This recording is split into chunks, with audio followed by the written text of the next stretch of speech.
Hi everyone, it's Beth, and today I wanted to talk to you about what's going on in cryptocurrency.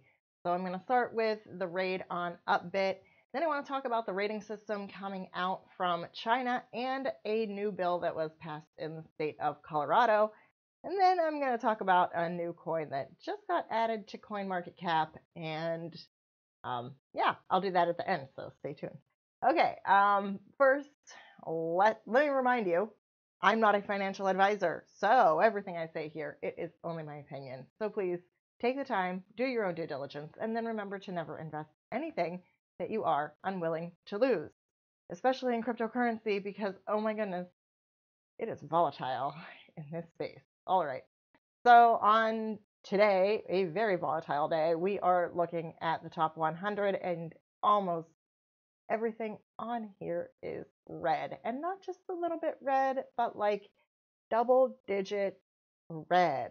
So we have certainly given back a lot of the gains that we have seen, and from what I can tell, just looking at some technical analysis that people are putting up and posting, a lot of people were calling 8,500 as a key support line for Bitcoin. We are under that. However, it has looked like it's been holding around 84 pretty well. So who knows where it'll go from here. I certainly hope it will go up, but there was a whole lot of FUD that has been coming out. So after we weathered, last week we had the Warren Buffett, Charlie Munger, Bill Gates FUD coming out where, if you ask me, I would probably say that those big money people either A, are really scared of cryptocurrency because they don't understand it, or B, are, just trying to crash the market so they can buy the dip. So that's what I think the goal was of the rat poison, baby brains comments. Please, that was ridiculous. Okay, anyway, it seems that, the market can only take so much. We did weather those absolutely absurd critiques last week. But this week, today, all right, so UpBit was raided by Korean authorities, and UpBit is the largest cryptocurrency exchange in South Korea, and there is suspicion that there has been some fraudulent activity going on there, fictitious trades. I'm not really sure what they are, really searching for over there, but they are searching, and they did take possession of the offices, the officials sit over there. They were searched on Thursday and Friday, and so we will see what the investigation will bring out. It does say that all the computers, hard disks, and accounting records have been secured by the investigation team. The investigation was conducted based on an allegation that UpBit has been transferring customer funds to separate accounts, and they believe that the account belongs to an executive of the exchange platform. So that those trades weren't like real. There's a lot of trade volume that comes out of Korea, and this is, and this is a big portion of that trade volume. So this is big, and it certainly I think has had an impact on the market today. So there you go. That's to boot here. If we look at, here's an article from CoinSpeaker, the GOX Trustee, it looks like he has also been selling, he's moving 8,200 Bitcoin. So that's a lot. And again, I know I already talked about some speculative market manipulation coming from some of the old guard, but listen, when I hear about this GOX Trustee selling on the regular exchange and crashing the prices, it just, and the reason that I like this article was that it addressed this, every time I hear about it, it just makes me wonder, why is this guy not using an OTC broker in order to unload these coins? He might be under the direction of the Japanese government to sell off all those coins, but he does not have to do it on the exchange. He can be using an OTC broker just like every other giant player who wants to make a huge purchase and not have a huge impact on the market. So, that seems pretty basic. I'm really thinking that there is active market manipulation happening, and that's what I think is going on. So, the UpBit thing, that stinks, but I just think that there's more here happening. So, this is addressing this article here. It is addressing that the Mount Gox thing, and this does. I'm going to post this. It's an interesting article because this definitely does question why he's not using an OTC market instead of selling the funds directly on the exchanges. It just doesn't make any sense. So, there you go. That's some big stuff happening. Is the UpBit thing, all that FUD coming from those big bankers, and combine it here with the Mt. Gox Trustee moving around 8,200 Bitcoins. That's enough to really impact a market that's not really that big. So, all right.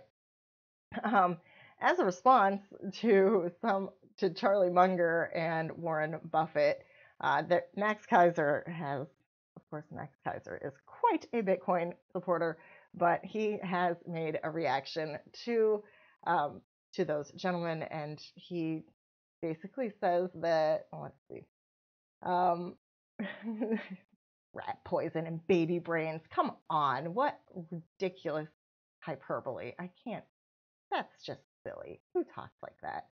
Okay, so on the Keiser report, of course, if you listen to Max Keiser, you know that Max Keiser is very outspoken. So please do keep in mind that this does come from Max Keiser. But Bitcoin is a reaction to Warren Buffett and his crony capitalists, is what Max Keiser had to say. And he says, quote, they don't want to come down from their pedestal of crony capitalism and free money from central banks to address that. So they attack crypto. And talks about here what Buffett described this last week at a shareholder meeting, Bitcoin, as, quote, probably rat poison squared, ridiculous. And Munger has said that it is utterly asinine, and then said that trading Bitcoin is like trading fresh harvested baby brains. It is, quote, antisocial, stupid, and immoral. This is just like, there's no facts here. This is not a real argument. This is just name calling like a kid would do on the playground. It's absolutely ridiculous. Ridiculous. So Max Keiser added here that he responded to Munger in particular, who happens to be 94 years old, that Max Keiser said that to his viewers that the 94-year-old would, quote, have the pleasure of watching Bitcoin soar past $30,000 as he expires from this planet. Now, that is certainly not the nicest thing to say, but, I think that the sentiment of this is perhaps a person who is from a generation that might not quite be so in touch with the rapid evolution of computer science. So, there we go. But that's the response. There's certainly, there's been some other responses between Winklevoss and Bill Gates, because of course Bill Gates said he wanted to short Bitcoin. Maybe that comment probably helped to short Bitcoin. So there you go. That's what's going on. There's been just a lot. Now, on the upside to all of this is, let's not forget that New York Consensus is starting in just a couple days, and that generally is where a whole lot of news comes out, and it does historically start to indicate the next big bull run. So we can hope that this bad news and this dip is really just a dip that real believers in cryptocurrency can maybe see it as an opportunity and buy the dip. So, all right, let's move on here and talk about China. So there's been a couple things coming out about China and what the government wants to do. So earlier in the week, they said that they are going to issue standards in 2019. So we will see what the standards are going to be, but they are, as a government, they are going to talk about standards. Now, of course, in China, cryptocurrency trading is not legal, and it is legal to own cryptocurrency, but it really is not. ICOs are not legal. There are a lot of restrictions over there behind the Great Firewall. So I think it'll certainly be interesting to see what these standards are as they come out. We will have some time to wait, but this is coming from the standards are going to be under the auspices of China's IT ministry. So there we go. They're coming out next year. And also, in addition to coming out with standards for what blockchain, what should be a part of this Distributed Accounting Technologies Standardization Committee. So the group, it's going to be known as the Blockchain and Distributed Accounting Technology Standardization Committee. So they're going to be figuring out what they want to see in a blockchain project. In the meantime, the Chinese government is also going to start publishing a cryptocurrency analysis. They say it's amid lack of independent ratings, and there is, when they announced this, they certainly did not acknowledge that the Weiss ratings are already a thing coming from an independent rating agency. So, people, you may agree with those ratings or not, but they do already exist. But here very, very soon, here in May, the Chinese government is going to be, they said that it's going to come out in May. It's like imminent. But they are going to be releasing an analysis of some of the existing projects that are out, which again is very interesting considering all of the restrictions that are current in China. So there we go. That's what's going on. So I'm going to have all of this linked if you want to read more about it. But on a brighter note, there is another. The state of Colorado, they passed a bill. It is Senate Bill 86, and it focuses on eliminating the barriers to the use of distributed ledger technology. So it is mandating that that there is exploration of distributed ledger technology for the storage of sensitive data, banning fees on certain users of the technology, and encouraging colleges to add it to their curricula. So that is all really positive. And again, that is coming out of the state of Colorado. But, they are acknowledging that their government data is vulnerable, and there is certainly a lot to keep track of. And, to be able to keep it safe and secure and on the blockchain would, we all know why the blockchain is good for government data. So it is nice to see that this is one government body that is embracing that possibility, at least as far as it being a possibility that needs to be explored. So that's very good. And of course, adding this to more college curriculum would certainly be a great step towards educating people about blockchain and distributed ledger technology. So that's fantastic. All right. So now I'm going to talk about something that, so this is Fitrova, and it is super duper microcap coin. It just got listed on CoinMarketCap yesterday.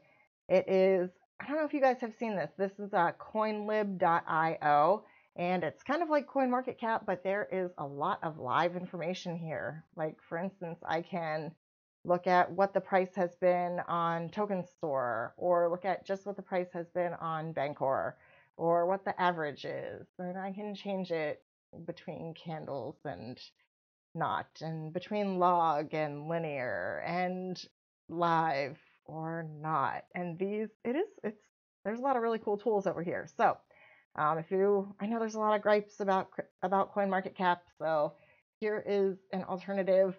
They must have lower trade volume that is needed in order to be listed here on CoinLib, because Fitrova was listed here prior to being listed on CoinMarketCap. So that's an additional resource that you could be bookmarking. Okay, so what is Fitrova? Fitrova is basically, it's an ERC20 token. They want to use smart contracts and use blockchain technology in general to create a payment structure and to be able to keep track of customer information in the fitness industry. So they have a lot of partnerships listed here in the United States, in North America. So I'm sorry to scroll through all this, but I'm going to scroll down where it shows all of, oh, there they are. So here are the fitness centers that they have listed as partners already. So they have Anytime Fitness, which is huge, Planet Fitness. I mean, there's LA Fitness. I mean, a lot of these really large, I think they're franchises. They're probably corporate structures with franchises. I'm really not sure how all of these work. I won't assume.